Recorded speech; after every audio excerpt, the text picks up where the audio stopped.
Good morning students. पिछले class के अंदर हमने डाइजेशन इन बक्कल कैविटी पढ़ा था। आज जो पढ़ना है digestion in stomach. Digestion in stomach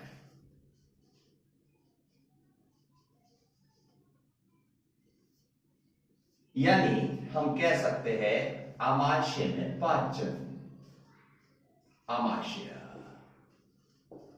आमाशय में पाचन।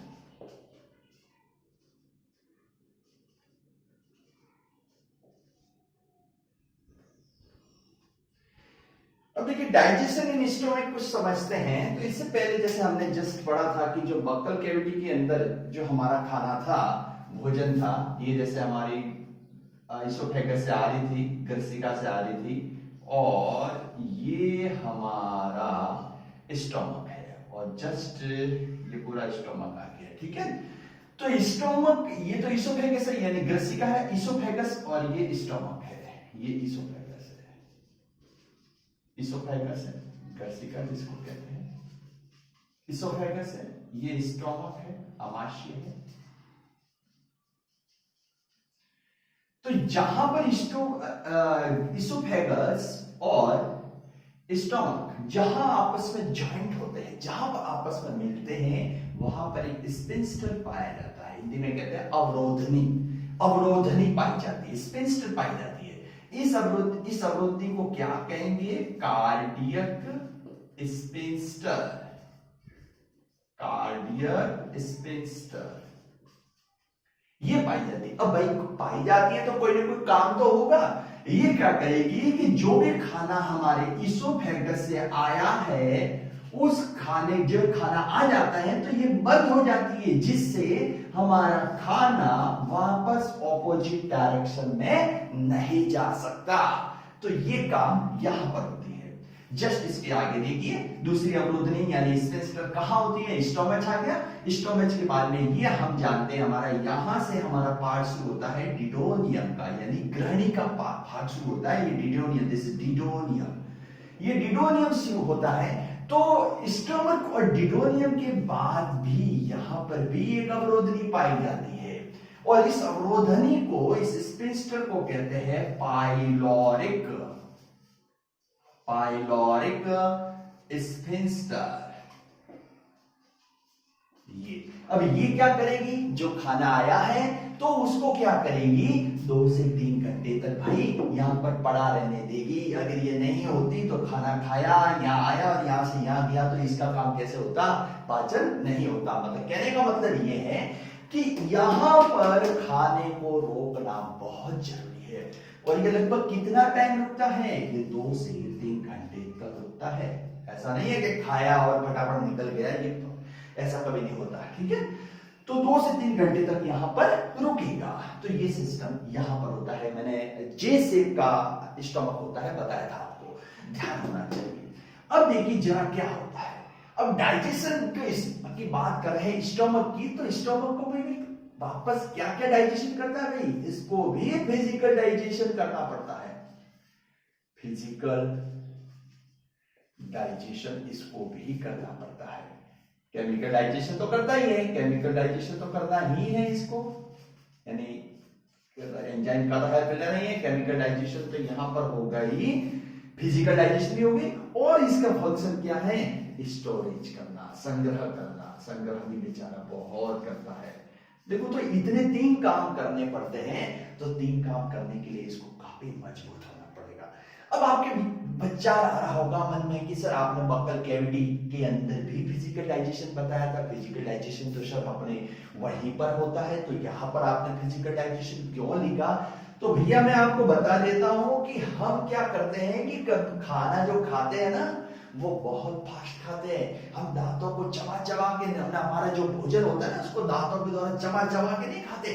कभी फटाफट होते हैं तो फटाफट होते हैं, तो खाते नहीं है, निगलते हैं। तो निगलते हैं तो भाई आपने जो दांतों का जो काम था वो तो आपने करने ही नहीं दिया। अब वो बेचारा वो काम भी किसको करना पड़ेगा?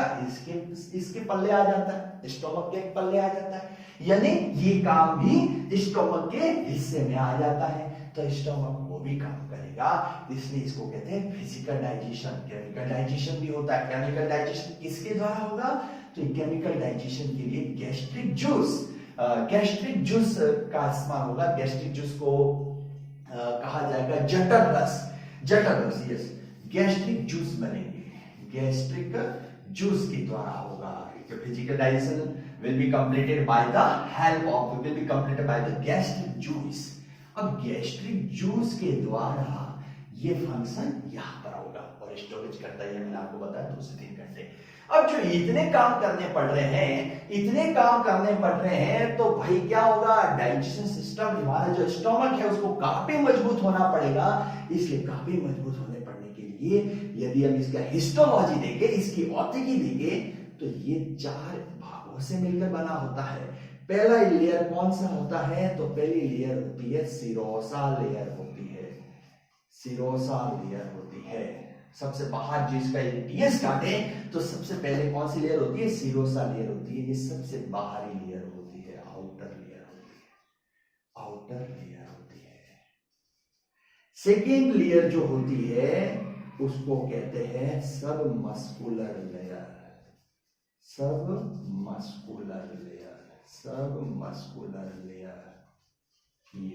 ये भाई क्या करेगी? ये मूवमेंट करती है, कॉन्ट्रैक्शन मूवमेंट करती है, जिससे भोजन आगे धीरे धीरे खिसकता है, ऐसे मूवमेंट होती है।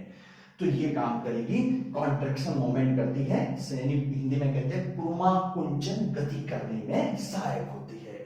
थर्ड लेयर की चर्चा करें, यहां लिख देता हूं। थर्ड लेयर जो होती है इसके अंदर वो होती है सब म्यूकोसा लेयर। ये नाम ऐसे ही ध्यान रखने पड़ेंगे आपको। सब म्यूकोसा लेयर होती है। और सब म्यूकोसा लेयर किसकी बनी होती है? कनेक्टिव टिश्यू की, यानी संयोजी ऊतक की बनी होती है। कनेक्टिव टिश्यू की ये बनी हुई होती है। जो लास्ट, सबसे इंपॉर्टेंट, जो लास्ट वाली लेयर है उसको हम क्या कहते हैं? उसको कहा जाता है म्यूकोसा लेयर, यानी श्लेष्मा स्तर। म्यूकोसा लेयर होती है। और जो म्यूकोसा लेयर जो होती है ना, वो इनर लेयर होती है, सबसे आंतरिक लेयर होती है। इनर लेयर है, आंतरिक लेयर है, और ये टू मच डेवलप होती है, बहुत ज्यादा विकसित होती है। और इसी के द्वारा ही तो गैस्ट्रिक जूस बनाया जाता है। जठर रस जिसको कहते हैं वो इसी के द्वारा होता है। गैस्ट्रिक जूस को बनाया जाता है, जठर रस का स्त्रावन इसके द्वारा ही होता है। गैस्ट्रिक जूस का स्त्रावन इसके द्वारा। अब जो म्यूकोसा लेयर है इसके अंदर 4 प्रकार की सेल होती है। 4 type cell found in this mucosa layer. 4 type cell are the present into the mucosa layer। अब 4 टाइप सेल होती है तो हमें दिमाग में आना चाहिए कि भाई कौन कौन से 4 टाइप सेल होती है।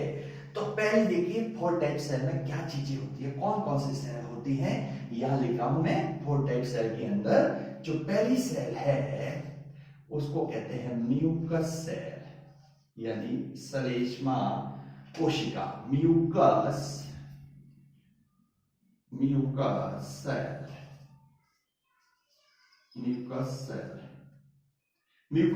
ये म्यूकस सेल क्या करेगी? ये म्यूकस सेल श्लेष्मा का सीक्रेशन करती है। It secrets the mucilage. ये क्या करती है? म्यूसिलेज का सीक्रेशन करती है। सीक्रेशन का म्यूसिलेज का सीक्रेशन करेगी। सेकेंड सेल कौन सी होती है? तो सेकेंड सेल होती है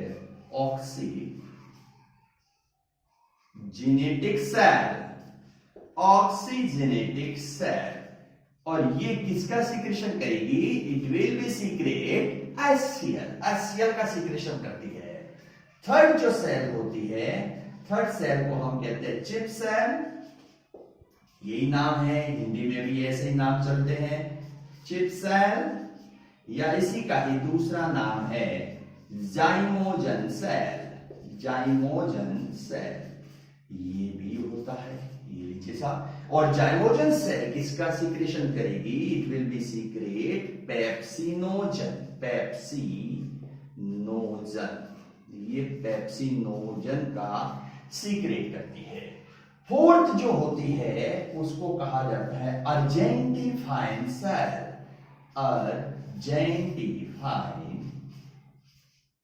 argentaffin cell, it is the fourth type of cell which secrete serotonin, serotonin, ये सेरोटोनिन का सीक्रेशन करती है, serotonin. So these are the four type of the cell. The mucous cell which secrete the mucilus, oxygenatic cell secrete the HCl, and chest cell, it is also called the zymogen cell, secrete the pepsinogen, and the fourth the argentophine cell, the secrete the serotonin. तो इन सब का secretion है उसको सामूहिक रूप से इनके द्वारा जो भी स्त्राव होते हैं उनको ही हम कहते हैं गैस्ट्रिक जूस, गैस्ट्रिक जूस।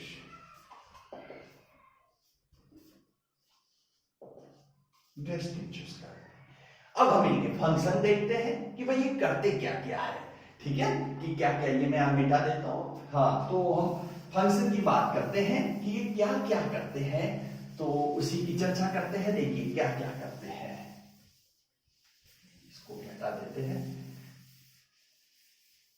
अब ये क्या करते हैं, क्या क्या फंक्शन है, उनको डिस्कस करते हैं। तो देखिए सबसे पहले क्या होता है, एक HCl है, HCl। ये HCl क्या करता है, ये हमारा जो भोजन है उसको अम्लीय माध्यम प्रदान करता है, यानी acidic medium, it provide acidic medium. फायदा क्या होगा भाई ऐसा करने से? ऐसा करने से फायदा ये होगा कि आपके जो बैक्टीरियल आया है, आपके खाने के साथ में जो जीवाणु आया है, बैक्टीरिया आया है, it will be destroyed.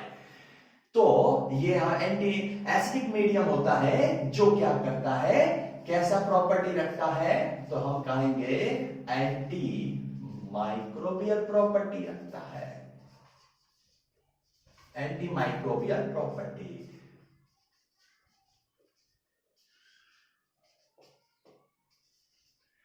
Thus we can say that they destroy the bacteria which is present into the food, okay, acidic medium। अब देखिए एसिडिक मीडियम, तो ये तो बात हो गई। अब दो ऐसे हमारे, हाँ, दो ऐसे जो हमारे एसिड अपने एंजाइम होते हैं which is found in the inactive form. कौन कौन से होते हैं? दो ऐसे एंजाइम हैं जो भाई निष्क्रिय अवस्था में पाए जाते हैं, जिसका नाम है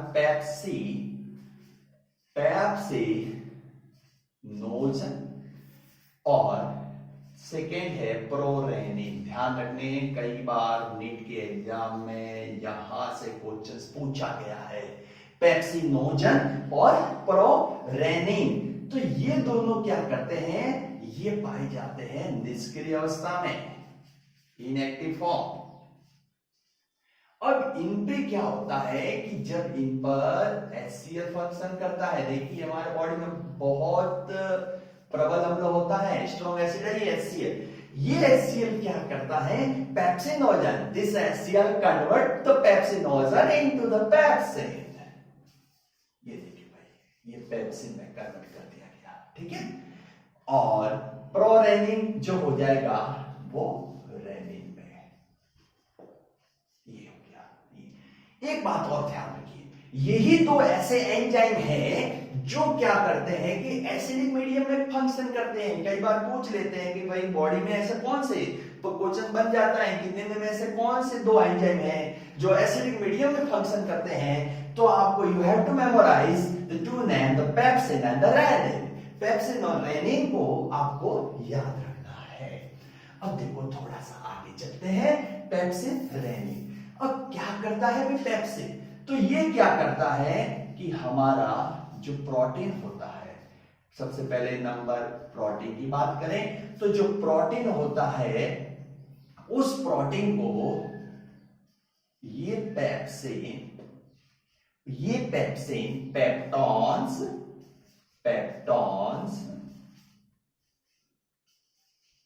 व प्रोटियोन्स वो प्रोटियोज में कन्वर्ट कर देता है।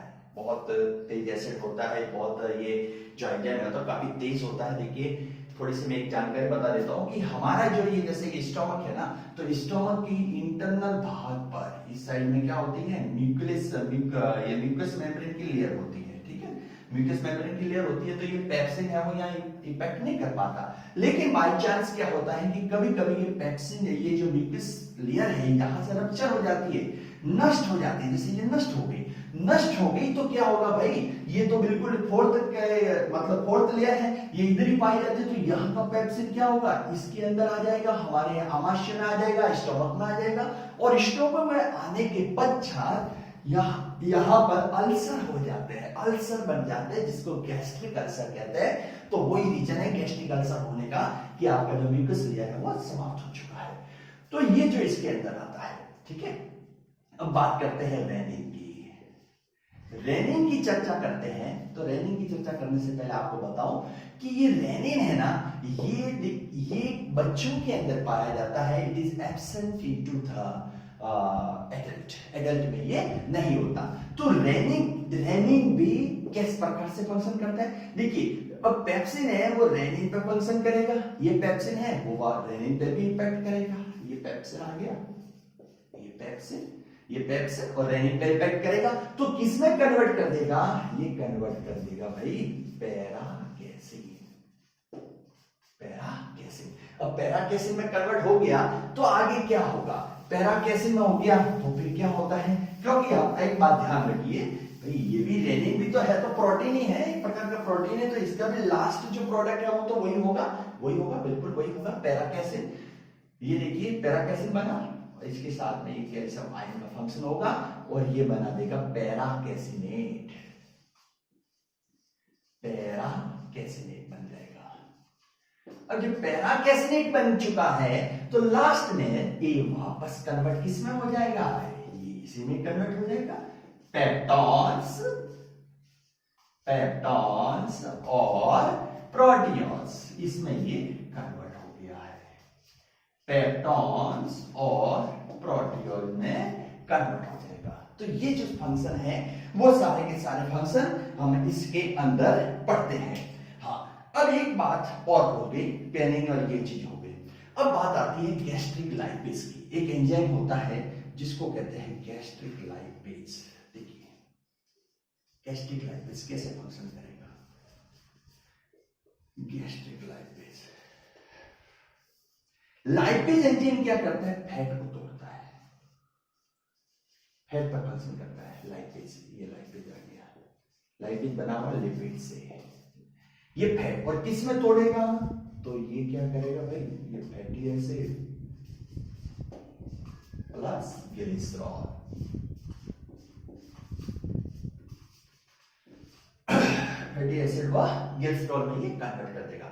अब एक बात और बताओ, जो स्टोमक होता है ना, यहां पर वैसे मैं आपको बता दूं कि यहां पर फैट का डाइजेशन नहीं होता, फिर भी मैंने लिखा है गैस्ट्रिक लाइपेज में फैट का डाइजेशन होता है। एक बात बताता हूं, फैट के डाइजेशन होने के लिए एक शर्त है, और वो शर्त क्या है, इमल्सिफिकेशन।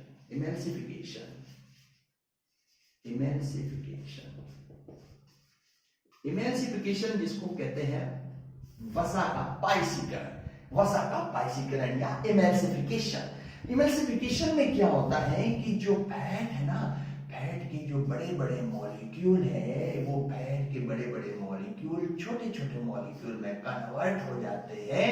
तो इसको कहा जाता है इमल्सिफिकेशन, और जो फैट होती है वो इमल्सिफाइड होती है।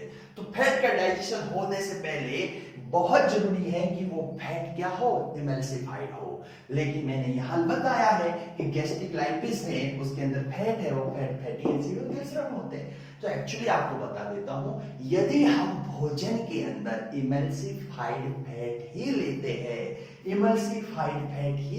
हैं, तो वो फैट यहां पर डाइजेशन होगी, स्टोमक में हो जाएगी, और उसमें यही फंक्शन होगा। लाइपेज क्या करेगा, उसको फैटी एसिड और ग्लिसरॉल में करेगा। अब विचार आएगा कि सर फैटी इमल्सिफाइड फैट किसमें होती है, तो भैया इमल्सिफाइड फैट जैसे आपने बटर लिया, मक्खन ले लिया, मक्खन खाया, तो उसमें भी इमल्सिफाइड है। आपने छाछ वगैरह ले ली वगैरह, तो उनमें क्या होता है कि जो वो फैट होती है ना, वो यहीं पर है, वो सारी की सारी डाइजेशन हो जाती है। और ये सारी क्रिया यहाँ पर होती है, और ये सारी क्रियाओं में 2 से 3 घंटे है वो लगते हैं। और अब देखिए काइम, अब स्टोमक के अंदर जब डाइजेशन हो जाता है तो अब हम इसको भोजन नहीं कहेंगे, अब इसके लिए जो खाना है उसको हम एक वर्ड यूज करेंगे, काइम। काइम यूज करेंगे, ये सब ध्यान रखने हैं। बकल कैविटी में बोलस था, अब काइम बन चुका है तो काइम कहा जाएगा। तो अभी के लिए इतना ही। नेक्स्ट लेसन के अंदर हम पढ़ेंगे digestion in intestine. Thank you.